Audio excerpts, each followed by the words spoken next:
What's going on YouTube? WestHobbiesRC. So today we are back with a video on how to properly balance your helicopter and why the CG balance of your helicopter is important. Now we are doing this video on the SAB Raw 420. We're just going to use this for an example, but this technique and this method goes for all helicopters regardless of the size, from little to big.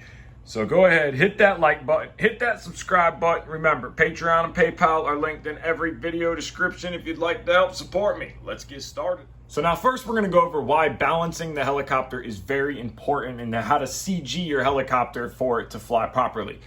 When you're balancing a helicopter, you got to think about it as the helicopter is flying off of this center line, off your main shaft, off the disc here. So as if the helicopter is tail heavy or nose heavy, as the helicopter comes up into a hover, it's going to want to drift backwards or drift forward. Now, yes, your flybarless unit will make up for a lot of that, but to have a properly, perfectly set up model, this is very critical. So now, in order to balance your helicopter, after you build, you have your battery and you have your battery tray. Now, this is a 3D printed battery tray. My battery's already fixed onto the tray. But what I usually do before I secure my battery to the tray is I will just Velcro it, strap it to the tray, and I will slide the battery forward or backwards, put it in the helicopter, and start there.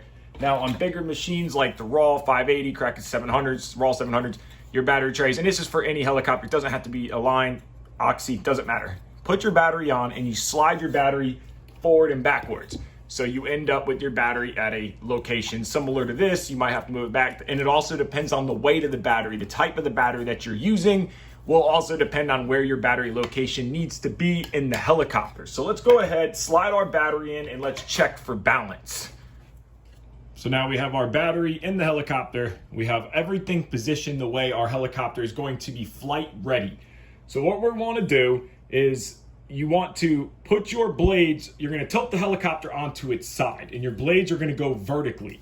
Now pay attention to which way your one-way bearing is. So on all helicopters, they have a one-way bearing regardless if they're direct drive or not, and that will affect it. So the way I personally do it is I put the head of the helicopter to me. My blades are vertical, helicopter is towards me, the canopy is towards me. Boom is to the right, nose is to the left. I will grab my helicopter by the head here, and then I will just put the helicopter straight onto its side, similar to this. The helicopter is perfectly level, so this helicopter is balanced perfectly. Now, if it was nose heavy, the nose would drop. If it was tail heavy, the tail would drop. And then you could always flip the helicopter around to check with your one-way and make sure that it's still perfectly balanced. The helicopter is perfectly straight. Again, if it was nose heavy, it would drop. If it was tail heavy, it would drop. And this works for both 2-bladed and 3-bladed helicopters. Now, the same method applies to Nitro helicopters. This is going to be the same thing. Now, with Nitro helicopters, you would just depend on the size of your flight pack, would depend on the balance of the helicopter. So we have a small flight pack in this one, 2S2250, so it's going to probably be tail heavy. So again, we're going to rock the helicopter to us. Blades are going to go vertically. We're going to grab it by the head, and we're going to pick it straight up. And you can see the tail's dropping. The tail's dropping. This helicopter is tail heavy. And again, we'll rotate it around here just to make sure that our one-way bearing isn't causing the issue. Tail heavy. So this helicopter needs a bigger battery to be properly balanced. One way I have seen done a lot to balance a helicopter is they keep it skids down, the blades are still opposing, and they take their 2 fingers and they pick it up under the blade grip. Now, this will get you an idea. Now, you know, tail is still down, but this isn't as accurate as picking the helicopter up onto its head and then letting go. You can see how much more tail heavy the model is this way versus when you grab it even from behind with your 2 fingers by the head and pick it up this way. The helicopter looks balanced, a little bit on the tail heavy side, but again, when you actually balance it the right way, it is a tail heavy helicopter. So you would adjust your battery size accordingly on a Nitro, and of course you could do it with the tank empty. The tank is pretty much on your center line on the helicopter, so it will be a little different from full to empty, but you always want to balance it with a full tank and then move your battery accordingly. So now for speed helicopters, I grabbed the mini Comet to display this because the big Comet's too hard to try to do this with.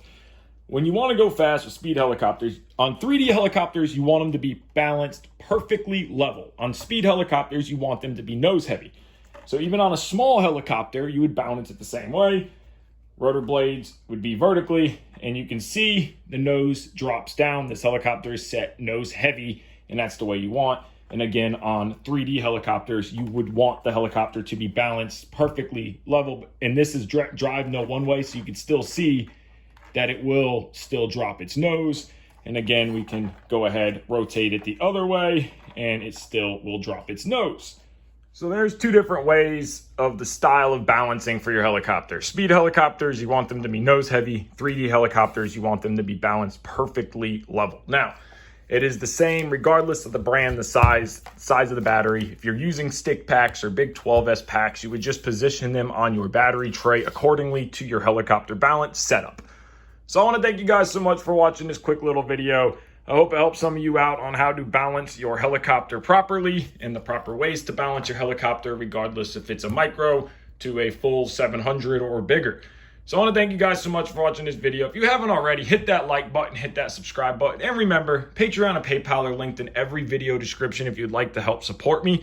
And if you don't want to do any of that, just give this video a like and subscribe to the channel. It helps big time with the algorithm, everything on YouTube, and pushes the channel farther and farther out there. So I want to thank you guys so much for watching. Take care and have a great day.